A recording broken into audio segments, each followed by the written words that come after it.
വാർത്തകളുടെ വിശദാംശങ്ങളിലേക്ക്. ലബനൻ പട്ടണങ്ങളിൽ ഇസ്രായേലി ജെറ്റുകൾ വ്യാപകമായി ബോംബാക്രമണം നടത്തി.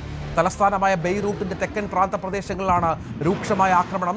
സംഘർഷം ആഗോള വ്യാപാര ഊർജ്ജ വിതരണത്തെയും തടസ്സപ്പെടുത്തുന്നു. യുദ്ധം ലോക സമ്പദ് വ്യവസ്ഥയെ തകർക്കുമെന്ന് ഖത്തർ മുന്നറിയിപ്പ് നൽകി. ഗൾഫിലെ പ്രധാന ഉൽപ്പാദന കേന്ദ്രങ്ങൾ ദിവസങ്ങൾക്കുള്ളിൽ പ്രവർത്തനം നിർത്തുമെന്നും ഖത്തർ സൂചന വ്യക്തമാക്കുന്നു. ഇറാനിൽ നിന്ന് നയതന്ത്രജ്ഞനെ പിൻവലിക്കുകയാണെന്ന് അസർബൈജാൻ വ്യക്തമാക്കി. അസർബൈജാനിൽ ഡ്രോൺ ആക്രമണം നടത്തിയെന്ന ആരോപണം ഇറാൻ നിഷേധിച്ചു.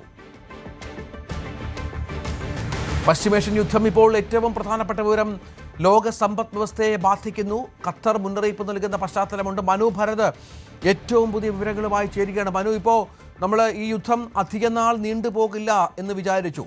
ഇറാന്റെ തിരിച്ചടി തുലോം പരിമിതമായിരിക്കുമെന്ന് പ്രതീക്ഷിച്ചു.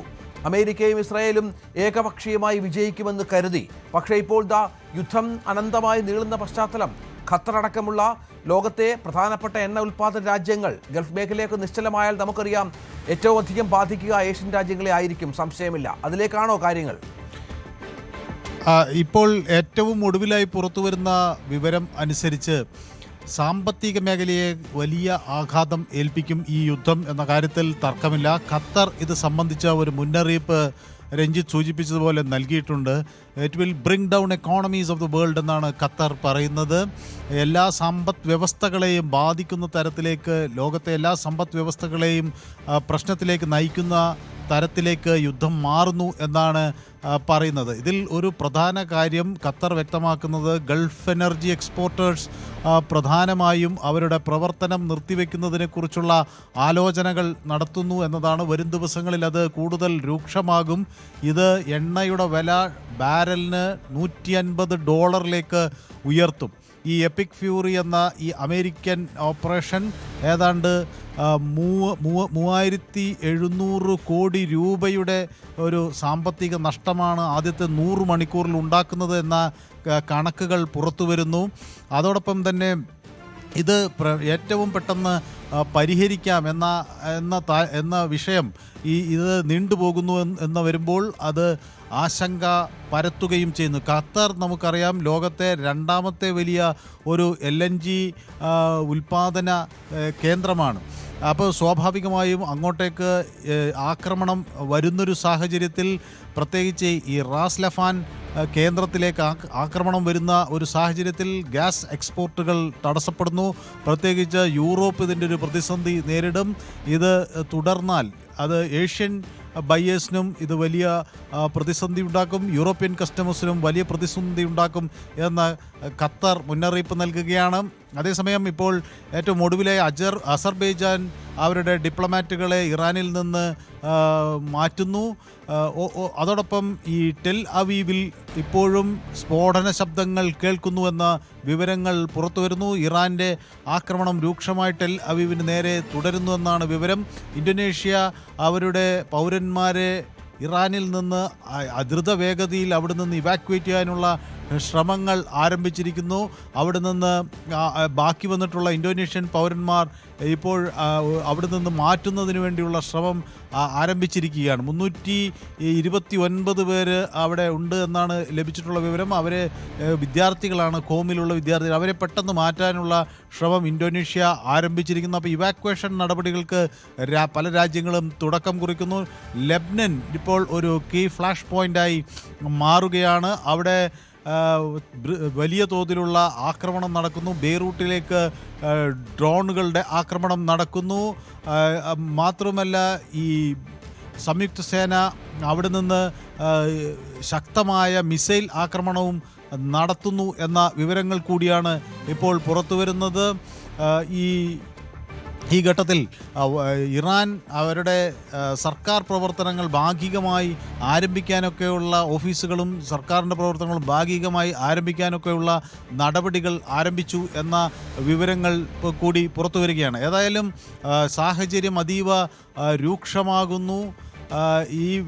ഇന്ന് വെള്ളിയാഴ്ച ആയതുകൊണ്ട് തന്നെ ഇറാനിൽ പല കേന്ദ്രങ്ങളിലും ഈ അയത്തുള്ള ഖംനേയിയുടെ മരണത്തിന് ശേഷം ചില പ്രത്യേക പ്രാർത്ഥനാ യോഗങ്ങൾ നടന്നതിൻ്റെ ദൃശ്യങ്ങൾ ഒക്കെ പുറത്തു വരുന്നുണ്ട്. ആദ്യത്തെ വെള്ളിയാഴ്ച എന്ന നിലയിൽ അവിടെ നടന്ന പ്രാർത്ഥനാ യോഗങ്ങൾ ഈ കൊലപാതകത്തിന് ശേഷം നടന്ന വരുന്ന വെള്ളിയാഴ്ച എന്ന നിലയിൽ വിപുലമായ പ്രാർത്ഥനാ യോഗങ്ങൾ നടക്കുന്നു. ആ യോഗങ്ങളിൽ എല്ലാം അമേരിക്കൻ ഇസ്രായേൽ വിരുദ്ധ മുദ്രാവാക്യങ്ങൾ ഒക്കെ ഈ പ്രാർത്ഥനാ മധ്യ ആളുകൾ ഉയർത്തുന്നു എന്ന വിവരങ്ങൾ കൂടി അവിടെ നിന്ന് പുറത്തു വരുന്നുണ്ട്. തെഹ്റാനിൽ ഒരു ആക്രമണം ഇപ്പോൾ അല്പം മുമ്പ് നടന്നിരിക്കുന്നു. ഇറാനിലെ നൂർ ന്യൂസ് ആണ് ഇത് സംബന്ധിച്ച വിവരങ്ങൾ നൽകുന്നത്. തെഹ്റാനിൽ ഒരു ആക്രമണം നടന്നിരിക്കുന്നു.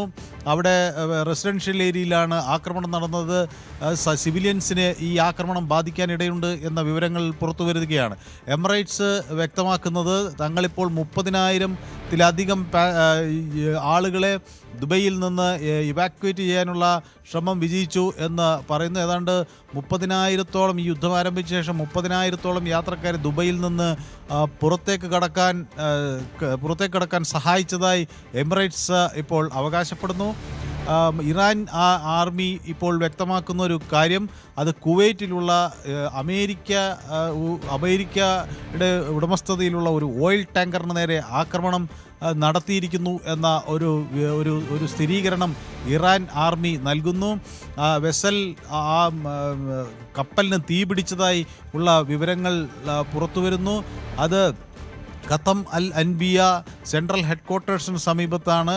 അത് operational command of Iran armed forces ആണ് ഈ ആക്രമണം നടത്തിയത് എന്ന് വ്യക്തമാക്കിയിരിക്കുന്നു. ഇറാനിയൻ റവല്യൂഷണറി ഗാർഡ് കോർ ആകട്ടെ ഒരു ന്യൂ ജനറേഷൻ മിസൈൽ പരീക്ഷണം നടത്തിയതിനെ സംബന്ധിച്ച് പറയുന്നു. അത് അമേരിക്കൻ ബേസസ് ഗൾഫിലുള്ള അമേരിക്കൻ കേന്ദ്രങ്ങളിലേക്കാണ് ആക്രമണം നടത്തിയത്.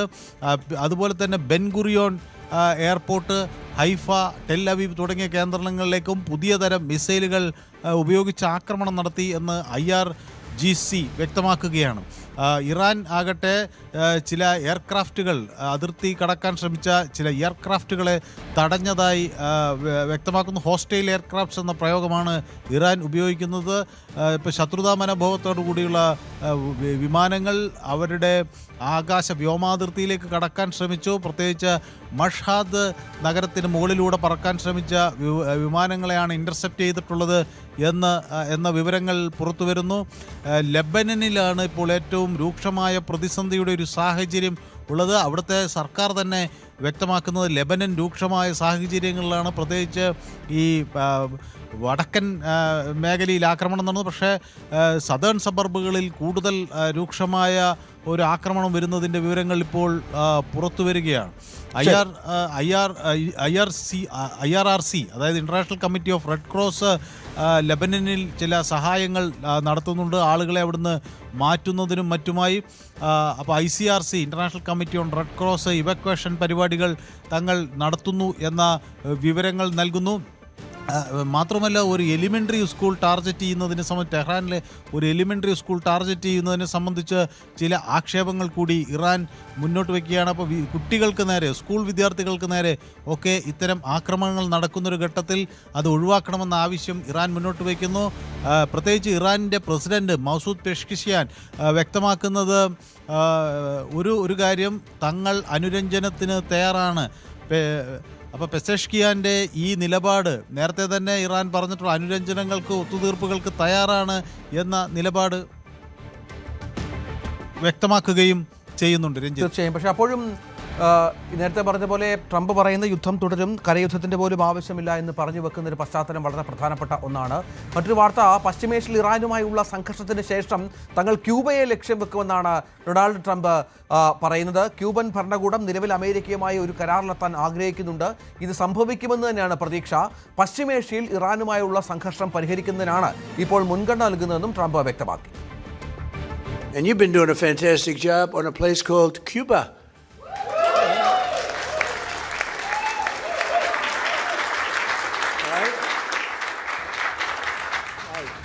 And A-Rod came in before. I said, hey, do you want to come up to a little award? He's gone to plenty of award ceremonies. Thank you, A-Rod.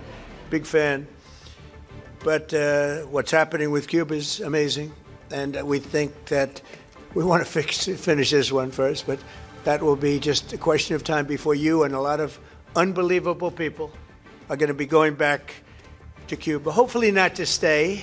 We want you back, and we don't want to lose you. We don't want to make it so nice that they stay. But some people probably do want to stay. They love Cuba so much. I hear it all the time. That was another one that wasn't supposed to happen. Venezuela is going great. It's been stabilized. We have a wonderful person as your president-elect, Delcy Rodriguez, and she and her staff have been doing a fantastic job working with us. We're taking out hundreds of millions of barrels of oil, and it's going to Houston and various other places where it's being refined, and we're sending them back far more money than they've made in many years, and actually very shortly it'll be more money than they've ever made. And Venezuela is working. So we've had a lot of countries in places that truly love, you would say football, I would say soccer.